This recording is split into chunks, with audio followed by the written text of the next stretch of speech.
여호와의 말씀이 내게 임하여 이르시되. 지금 6절하고 계속 6장하고 계속 연결되고 있습니다. 이 글이 어떤 뭐 끊어지지도 않고 계속 하나님의 심판에 대한 이야기들 계속되고 있습니다. 2절, 너 인자야, 주 여호와께서 이스라엘 땅에 관하여 이같이 말씀하셨느니라. 끝났도다. 이 땅 사방의 일이 끝났도다. 이제는 내 끝이 이르렀나니 내가 내 진노를 내게 나타내어 내 행위를 심판하고 내 모든 가증한 일을 보응하리라. 2절에 보면 그 끝났도다 끝났도다 이렇게 얘기하고 있는데, 끝난 거는 미래의 일이죠. 앞으로 수년 후에 일일 수도 있는데, 이 일이 마치 과거형처럼 아니면 오늘 끝난 것처럼 이렇게 얘기하고 있죠. 이게 하나님의 말씀의 특성이죠. 오늘 선포되었지만 미래의 일도 오늘 것처럼, 오늘 것이 미래의 것처럼 하나님께는 선포되는 순간에 그것은 아직도 이루어지지 않은 것처럼, 현상은 그렇지만 이루어진 거나 마찬가지인, 확률적으로 될 수도 있고 되지 않을 수도 있고, 미래 학자들이 오늘을 바탕으로 해서 미래를 예측하는 이런 기술들이 있잖아요. 그런 것들은 확률적으로 일어날 수도 있고 일어나지 않을 수도 있고, 좀 저명한 사람들은 확률적으로 더 일어날 확률이 많은 것들을 선택할 수 있고, 아닌 사람은 뭐 황당무계한 일들을 얘기해서 나중에는 그 당일이 되면 웃음거리가 되기도 하는데, 하나님의 말씀은 이런 확률의 세계가 아니라 정확하게 말씀하신 그대로 이루어지는, 그래서 이 미래에 닥쳐올 일임에도 불구하고 오늘 마치 일어난 일인 것처럼 반복해서 얘기하고 있죠. 끝났도다 끝났도다 라고 얘기하는 거의 확정적인 이야기들을 하고 있습니다. 이스라엘의 운명이 앞으로 어떻게 하면 회복할 가능성이 있는 게 아니라, 이제는 회복할 가능성을 완전히 이렇게 넘어서 있는, 그들에게는 멸망과 패망 이것만 기다리고 있는 그러한 상태임을 말해주고 있죠. 이게 하나님께서 말씀하시는 그 시점이 회개하고 돌이켜야 되는 시점이기도 하지만, 어떤 경우에는 그 선을 넘어서서 이제는 회개와 돌이킴의 메시지가 아니라 다가올 심판이 예정되어 있는 그런 선언 같은 것들이죠. 맹세, 이런 것들입니다. 오늘의 어떤 행위나 오늘의 어떤 조건이 미래를 바꾸지 못하는, 대부분 하나님의 말씀은 오늘 잘해라, 그러면 미래에 잘 될 것이다, 뭐 이런 내용들이죠. 그런데 이게 영원히 그렇게 되는 게 아니라 어느 시점까지라는 거죠. 어느 시점까지 너희들이 이렇게 하면, 지금 현재는 너희들에게 심판이 예정되어 있으나 앞으로는 하나님이 뜻을 돌이키실 것이다, 뭐 이런 내용. 그런데 에스겔이 선포하고 있는 것은 그런 종류의 선포가 아닙니다. 이미 그 선을 훨씬 넘어서서 맹세되고 무엇으로도 바꿀 수 없는 미래, 아직 일어나지 않았지만 일어난 거나 진배 없이 미래의 심판을 선포하고 있습니다.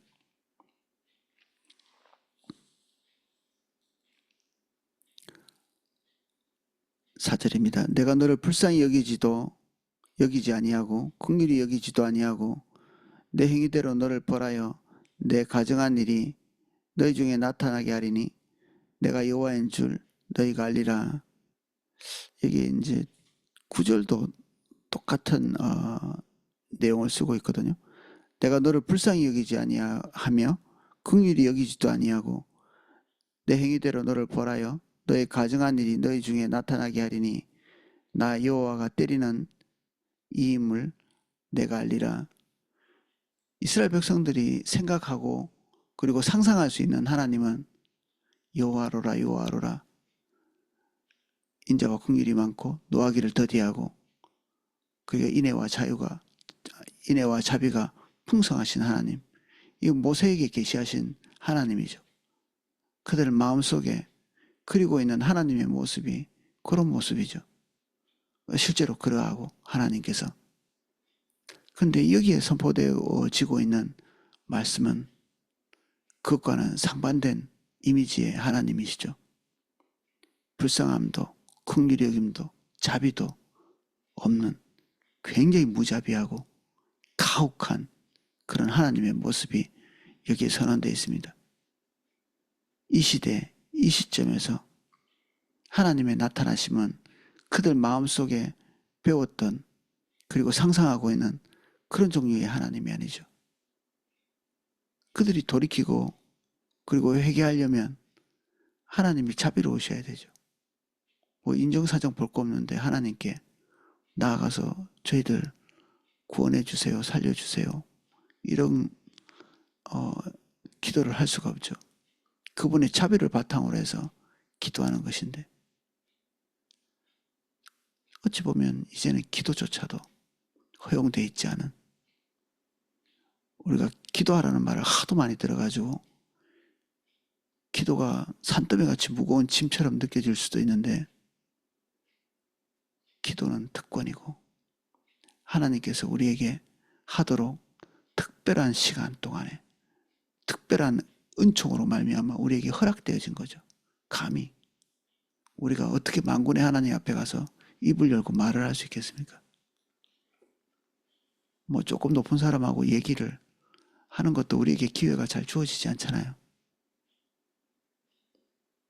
누군가 내 말을 들어주는 것은 굉장히 큰 노동이거든요.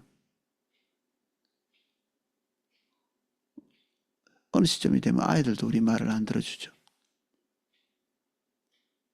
하나님께서 우리의 말을 듣겠다고 말씀하시는 그것은 어마어마한 축복인 겁니다. 그 하나님께서 우리의 음성을 듣는다, 주목해서 듣는다.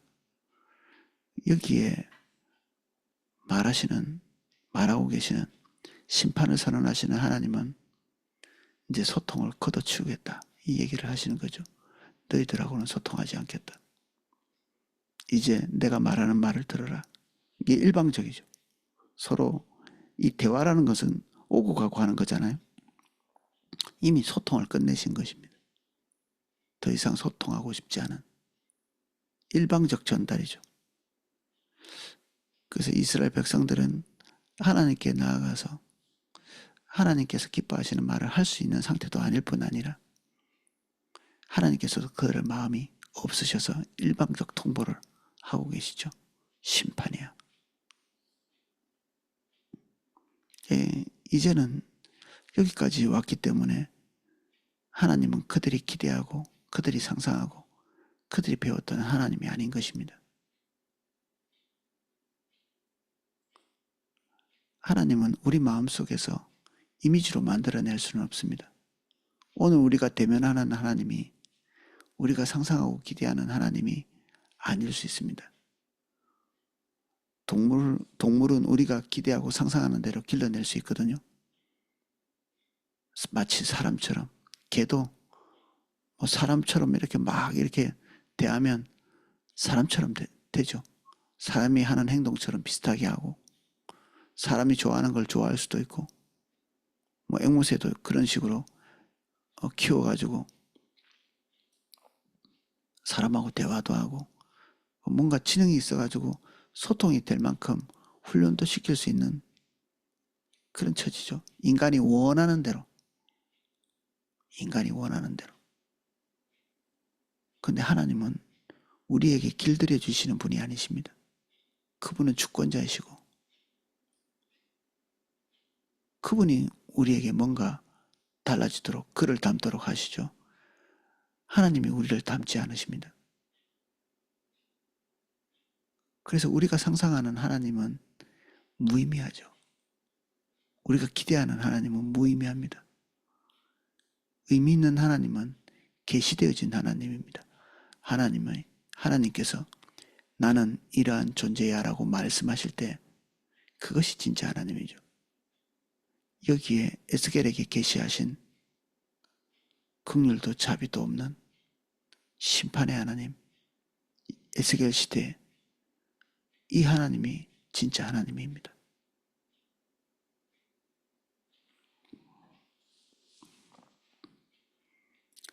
5절입니다. 주 여호와께서 이같이 이르시되 재앙이로다 비상한 재앙이로다 볼지어다 그것이 왔도다. 비상한 재앙, 이렇게 비상한, 이게 상식적이지 않다는 얘기죠. 반복되지 않는다는 얘기입니다. 그러니까 미래에 똑같은 것이, 그리고 과거에 똑같은 것이 있지 않았다는 얘기거든요. 그러니까 우리가 예측하고 예상하는 어떤 결과로서의 재앙이 아닌 거죠. 요 재앙이 작년에 태풍이 왔으면 올해 대비할 수 있잖아요. 일본은 우리보다 지진이 많이 나니까 그것에 대한 대비를 철저하게 하고 있잖아요. 우리보다 훨씬 더 강력한 지진이 일어나도 일본은 잘 견디거든요. 우리는 진도 4만 와도 그 전에 경주에서 난리가 났잖아요. 집이 무너져 내리고. 근데 일본은 7 정도 와도 웬만큼 버틸 수 있는 그런 힘이 있죠. 반복되어진 재앙들이 그들이 준비할 수 있도록 예측 가능하기 때문에 하나님께서 말씀하고 계시는 이 재앙은 대비책이 없습니다. 하나님이 저주하시면 대비책이 없습니다. 방법이 없죠. 이렇게 저렇게 해가지고 조금 모면할 수 있는 그런 방법은 없습니다.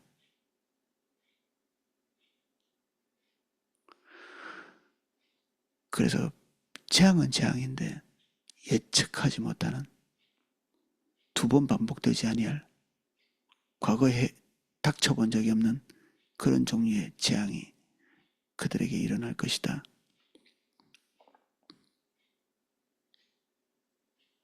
그리고 그것이 임박하였다. 끝이 왔도다. 끝이 왔도다. 끝이 너에게 왔도다. 볼지어다. 그것이 왔도다. 7절입니다. 이 땅 주민아 정한 재앙이 내게 임하도다. 때가 이르렀고 날이 가까웠으니 요란한 날이요 산에서 즐거이 부르는 날이 아니로다. 때가 이르렀다. 날이 가까웠다. 이런 그 표현 자체가 이스라엘 축제 때 일어나는 그 일에 대한 표현입니다. 이게 반복해서 때가 이르면 요런 방식으로 축제를 벌려라. 이게 신명기에 나오는 이스라엘 3대 축제에 반복해서 쓰여지는 그 어투거든요. 말투가 그렇습니다. 근데 여기에 마치 이렇게 매년 절기가 돌아오는 것처럼 하나님이 정하신 재앙의 날이 이렇게 닥쳐왔죠. 그래서 마치 축제가 일어나는 거죠. 축제 때 막 사람들이 기뻐가지고 막 이렇게 소리를 지르고, 그리고 그들 먹고 마시고, 그리고 이웃들과 이렇게 하나님의 백성으로서 즐길 수 있는 모든 즐거움들을 나누는 그런 형태와 비슷한데, 안에 내용상 들어가 보면 그것이 기뻐서 부르짖는 소리가 아니고, 기뻐서 요란한 소리가 아니고, 사람이 먹고 마시고 기분 좋고 이러면 그냥 즐거운 얘기를 하고 막 떠들어대고 이렇게 하는데, 그렇게 기뻐서 하는 것이 아니라 8절입니다. 이제 내가 속히 분을 내게 쏟고 내 진노를 내게 이루어 내 행위대로 너를 심판하여 내 모든 가정한 일을 내게 보응하되 내가 너를 불쌍히 여기지 아니하며 긍휼히 여기지도 아니하고 내 행위대로 너를 벌하여 너의 가정한 일이 너희 중에 나타나게 하리니 나 여호와가 때리는 이임을 내가 알리라. 하나님께서 이방의 신들 같이 어느 날 기분이 나빠서 때리는 것이 아닙니다. 이방의 신들은 변덕쟁이들이거든요. 그러니까 구슬르고 달래는 거죠. 그들의 입맛에 맞는 것들을 갖다 집어넣고, 무당이 우리나라에 100만 명이라는데, 제가 젊었을 때 처음 예수 믿을 때 그때 내가 60만, 50만, 40만 이렇게 들었거든요. 지금 무당이 2배로 늘었던 것 같습니다. 2배. 빛이 어두워진 거죠. 어두워진 나라. 이전같이 미래에 좋은 것을 꿈꾸는 사람들이 많기 때문에 그들 입에 돈 몇 푼 받고 좋은 것을 넣어주는 그런 시대가 된 거죠. 여기 하나님께서 그렇게 달래주는, 돈 몇 푼 받고 달래주는 그런 이방신들과는 달리 하나님께서 그들에게 내리시는 심판은 그들이 지금까지 해왔던 악에 대한 딱 이렇게 무게를 달아가지고 값을 치르는 그런 것처럼 행위대로 그들이 징벌을 받을 만한 충분한 수위가 되었기에 하나님의 징벌이 임하는 니느웨 같이 이스라엘 백성들이 증오하는 그런 니느웨도 하나님께서 회개할 기회를 주시고 그들에게 회개할 수 있는 메시지를 선포하시고 하셨죠. 요나를 통해서. 요나는 극히 그 일을 싫어했지만 하나님께서는 요나보다 자비로우시고 은혜로우셔서 그 일을 베푸셨죠. 그러나 우리가 알고 있는 요나서는 첫 번째 복음 선포입니다. 그 이후에 다시 범죄하고 타락한 니느웨는 회복하지 못하죠. 이스라엘 백성들에게도 이미 그때는 지나서 하나님이 심판을 선포하고 계십니다.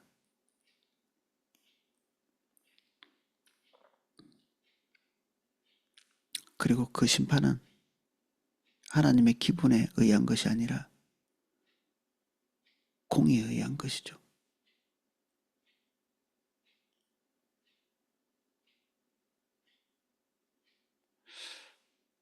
10절입니다. 볼지어다 그날이로다. 볼지어다 임박하도다. 정한 재앙이 이르렀으니 몽둥이가 꽃이 피며 교만한 싹이 나도다.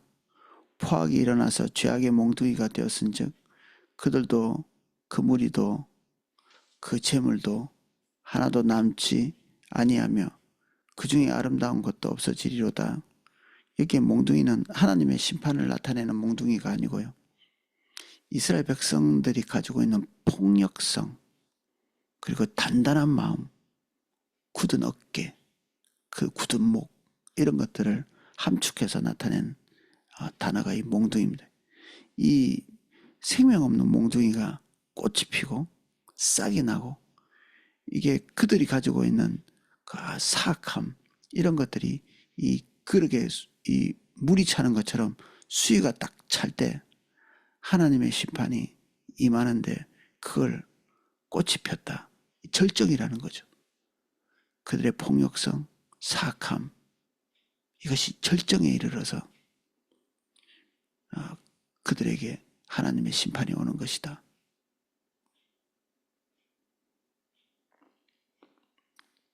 그리고 그 하나님의 심판은 재물로도, 많은 재물로도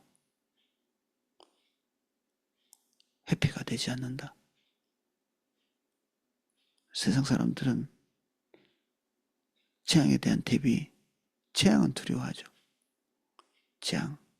사람들 마음속에 미래가 그냥 꽃같이 꽃길을 걸어갈 거다, 이런 경우가 있지만 재앙이 훨씬 더 예측되어지는 것 같습니다. 그러니까 먹을 거, 입을 거, 그리고 평안할 수 있는 대책들을 세우기에 급급하죠. 미래를 예측하고 미래를 대비한다. 사람들이 할 수 있는 방법은 미래에 쓸 돈을 마련해 놓는 것입니다. 그게 인간이 할 수 있는 방법이죠. 모든 것이 하나님과의 관계 안에서 나온다는 사실을 망각하고 나면 할 수 있는 방법이 미래에 지금 하는 것처럼 돈을 많이 쌓아서 이렇게 저렇게 뭔가 회피 수단을 강구하는 거죠. 근데 하나님께서 지금 말씀하시는 것은 그들이 깊이 의지하고 있는 이 재물, 돈, 이런 것이 효력이 정지되는, 이 돈이라는 것이, 화폐라는 것이 이게 교환 수단이라는 사실을 우리는 많이 잊거든요. 교환은 수단에 불과합니다. 우리가 돈 먹고 살지는 않잖아요. 돈은 뭔가를 바꿀 수 있는 수단이죠. 그러니까 물건이 없으면 바꿔지지가 않죠. 아프리카의 짐바브웨라는 나라가 있는데 계란 하나에 몇 조 원씩 이렇게 한다거든요. 정치하는 사람들이 바보같이 이 화폐 개혁만 계속해요. 물건은 없는데 1조 원이 다시 1달러가 되고, 그래봤자 물건이 없으니까 돈은 천정부지로 이렇게 가치가 떨어지는 거죠.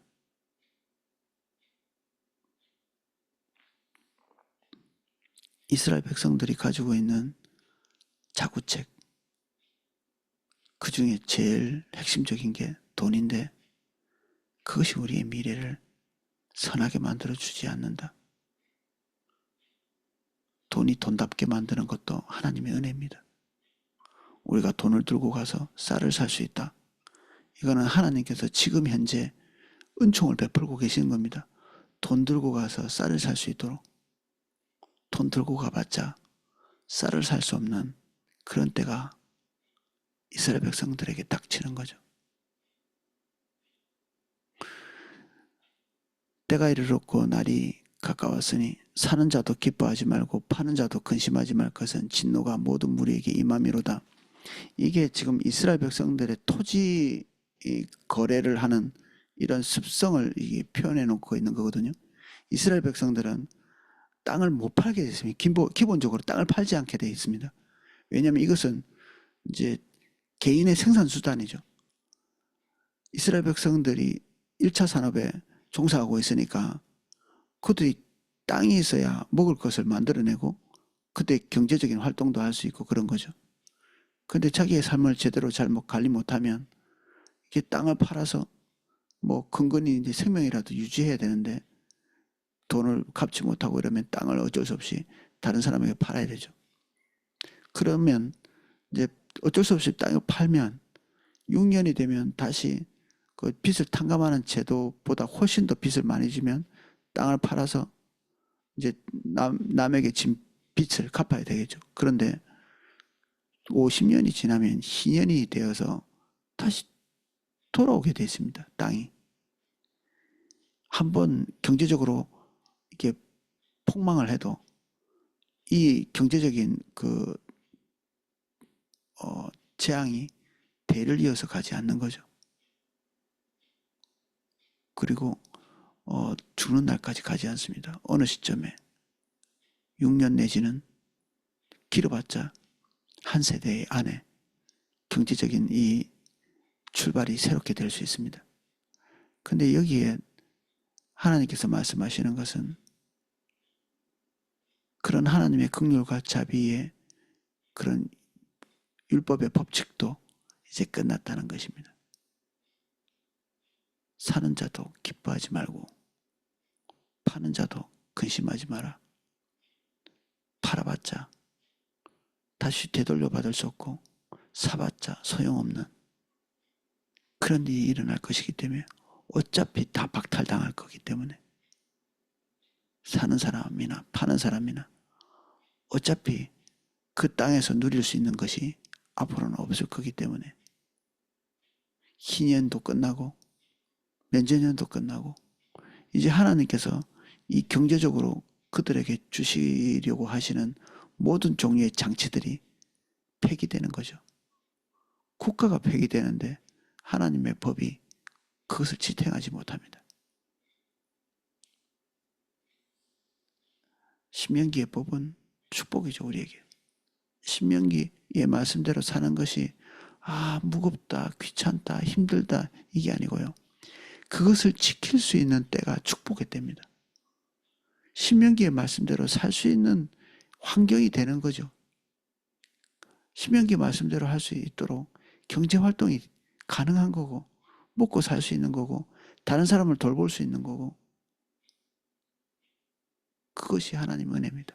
신명기의 말씀대로 살 수 있게 율법의 말씀대로 살 수 있게 하시는 게 그런 정황을 주시는 하나님이 우리에게 복을 내리시는 거죠. 그런데 어느 시점이 되면 희년이든 면제년이든 아무것도 그들에게 적용되는 것이 없을 것입니다. 그렇게 할 수 있는 것도 없고 그들이 통치할 것이 하나님으로부터 주어졌을 때 그들이 청지기적인 삶을 살 수 있는 기회는 그들에게 일정 기간이죠.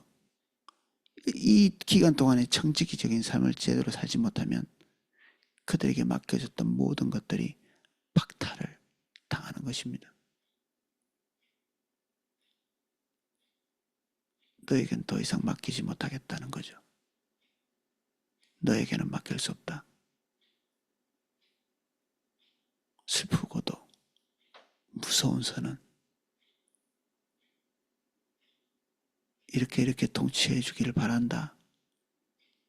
그러나 어느 시점에는 그 명령을 더 이상 하시지 않죠. 하나님께서 기대하시고 신뢰하시고 그러니까 하나님의 말씀을 우리에게 주시는 겁니다. 그러니까 우리에게 의무를 주시는 거죠. 근데 기대하시지 않으면 우리에게 뭔가 맡기시지 않습니다. 끝난 거죠. 그래서 하나님께서 우리에게 뭔가 맡기신다는 것이 부담이 되고 도망치고 이런 사람들이 있거든요. 이게 어떤 사람들은 겸손이라고 착각하기도 하고요.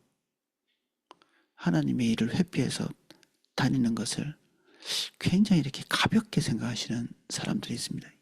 가볍게. 그래서 이 그 가나안 신자들은 사실은 엄청난 저주 가운데 있는 겁니다. 뭔가를 회피하고 가볍게 뭔가를 해보려고 교회의 짐을 지지 않으려고 회피하는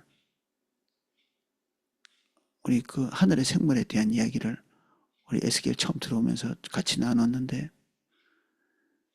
그 하늘의 영적 존재들은 하나님께서 그들에게 맡기신 소명이 있는 것에 대해서 너무나 영광스러워했거든요. 그것이 은혜인 걸 아는 것입니다. 그래서 지킬 수 있는 수행할 수 있는 권능과 능력이 그들에게 있고 그것을 수행하는 것이 그들에게 가장 큰 기쁨이요 영광이 되었던 거죠. 그것을 하는 동안에 그들이 가장 행복하고 완전한 충족감에 쌓여 있는 거죠. 그런데 그것을 회피하는 인간 세계는 이 기묘한 것이죠. 회피한다. 그거를. 그러면 그것을 할 수 있도록 하시는 지식, 지혜, 능력, 권위, 위치 이런 것들이 다 박탈되는 것이 상식적인 거잖아요. 그래서 순종하지 않는 자는 하나님께서 부여하신 모든 종류의 지혜도 모든 관계도 모든 자원도 박탈당하는 거죠.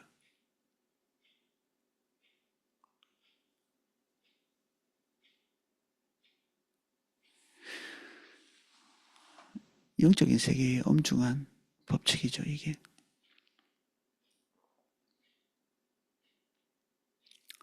파는 자가 살아있다 할지라도 다시 돌아가서 그 판 것을 받지 못하리니 이 희년이 소용없다는 얘기입니다. 지금 희년이 되려면 50년의 기간이 이제 필요한데 이스라엘 백성들은 그보다 훨씬 더 길게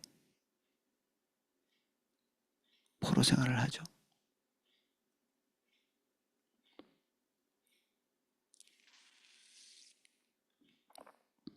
이는 묵시가 그 모든 무리에게 돌아오지 아니하고 사람이 그 죄악으로 말미암아 자기의 목숨을 유지할 수 없으리라 하였음이로다.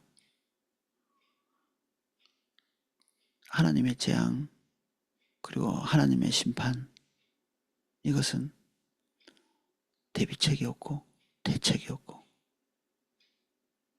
우리 머릿속에 근심과 염려가 막 돌아가면서 이렇게 해야 되나 저렇게 해야 되나 할 수 있지만 그것이 다 소용없는 일들입니다. 오늘 주님과 진실된 관계가 우리가 돌아가야 될 유일한 자리입니다. 유일한 자리. 그 외에는 아무 방법이 없는 오늘 하나님께서 선언하신 이런 내용들은 우리 기본적인 근간, 우리는 이런저런 대책을 세우지만 사실 그런 대책도 지금 오늘 하나님의 은혜가 있기 때문에 은혜가 있는 상태에서 대책을 세우는 것입니다. 그걸 기반으로 해서.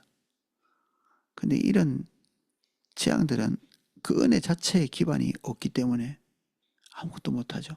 우리 발을 땅에 디뎌야 힘을 쓰죠. 제 아무리 천하장사도 물건을 이렇게 들어 올릴 때 이 발을 땅에 딱 딛고 있어야지 물건을 들어 올리죠. 그 밑에 디딜 것이 없으면 영원히 천길낭떠러리로 떨어지는 거죠. 무저갱이에 떨어지는 것처럼. 무저갱이 바닥이 없는 구멍이란 뜻이거든요. 바닥이 없는. 어느 시점에 딱 멈추어지지 않고 지탱할 것이 없이 무궁한 추락을 하는, 마음에 기댈 것도 끝날 것도 그런 소망도 기대할 수 없는 그런 지경이 심판의 지경입니다. 우리가 상상하는 그 어떤 대비책도 소용이 없는, 이 나라를 위해서 계속 기도해야 되지 않나 싶습니다. 사람들은 이런 방법 저런 방법 많이 생각하거든요. 정치인들도 지금 어떤 사람이 구한말 같다 이런 얘기를 하는데 우리나라가 망하기 직전 같이 정치인들은 지고볶고 싸우고 백성들은 거기에 또 놀아나기도 하고, 하나님의 교회는 유일하게 그것을 막을 수 있는데 하나님의 백성인 이 교회도 그들과 같이 부안해동하는 희망을 여기에 걸고 저기에 걸고, 그때 경제적인 투자 또는 정치적인 어떤 후원 이런 것에 걸고 있는 김중곤 목사님의 예수 칼럼을 제가 청년 때 그 하나씩 읽으면서 묵상을 했는데 거기에 보면 토요일 저녁, 금요일 저녁이 되면 이 나라의 죄악이 유독 많아지죠. 우리 불타는 금요일 뭐 이런 얘기 하잖아요. 불탄다는 말이 죄 짓는다는 얘기죠. 미친 듯이 그냥. 근데 김중근 목사님의 그 책에 보면 금요일이 되면 더 깊은 산속으로 들어가서 이 나라와 이 나라의 죄악 때문에 이 나라를 불쌍히 여겨달라고 기도하는 기도의 무리들이 있다. 이렇게 적혀 있었습니다. 매주 금요일이 되면 이 나라에 심판이 임하지 않게 해달라고 기도하는 기도의 무리가 있었던 거죠. 붕의 바람을 일으켰던 CCC의 그 김중곤 목사님의 그 뒷배경에는 중보하고 기도하는 사람들의 그 기도가 있었던 거죠. 하나님의 세계에는 사실 김중곤 목사님보다 더 높은 곳에서 일하고 있는 중보기도자들이 있었죠. 중보기도자, 동물의 세계에는 최상위 포식자 뭐 이런 얘기도 있는데 가장 최상위에서 국가를 움직이고 그리고 교회를 움직이고 하나님 나라를 세워가는 사람, 중보기도자거든요. 눈에는 보이지 않죠. 오늘 우리가 세워야 될 것은 정치적 결단이나 경제적인 뒷배경을 마련해 놓는 게 아니라 금요일마다 산속 깊이 들어가서 나라와 민족을 위해서 기도했던 그 중보기도자. 그래서 사람들이 지금 필요한 거죠. 우리가 그 사람이 될 수 있는가? 예, 고민할 필요가 있습니다. 이사야 62는 포도나무 교회가 부흥하고자 만들어 놓은 그런 시스템이 아닙니다. 나라와 민족, 국가, 열방, 이것을 움직이는 실제적인 힘이 이사야 60이죠.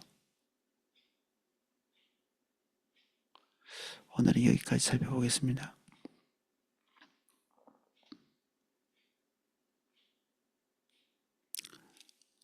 에스겔의 심판의 선언은 회개나 돌이킴을 촉구하는 것이 아닙니다. 이미 그들은 돌이킴도 회개도 할 수 없는 지경까지 갔습니다. 이제 그들은 회개보다는 자고책을 마련하지만 그 자고책은 미련하게도 하나님의 심판대에 아무 소용도 없는 것들입니다.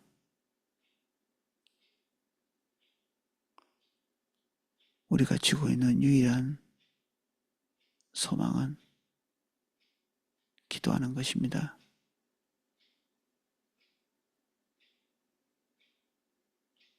우리가 그 자리로 깊이 들어갈 수 있게 해주십시오. 나라의 죄악이 깊어질수록 깊은 산속에 들어가 하나님께 이 국가를 놓고 탄원했던 믿음의 사람들과 같이 지금 우리가 그 중보기도의 자리에서 이 나라를 짊어지게 해주십시오. 사사로운 모든 기도를 우리 입에서 씻으시고 나라와 민족과 열방을 위해 기도하게 해주십시오. 예수님 이름으로 기도합니다. 아멘. 네, 각자 기도하실 수 있도록 음악을 방송해 드리겠습니다.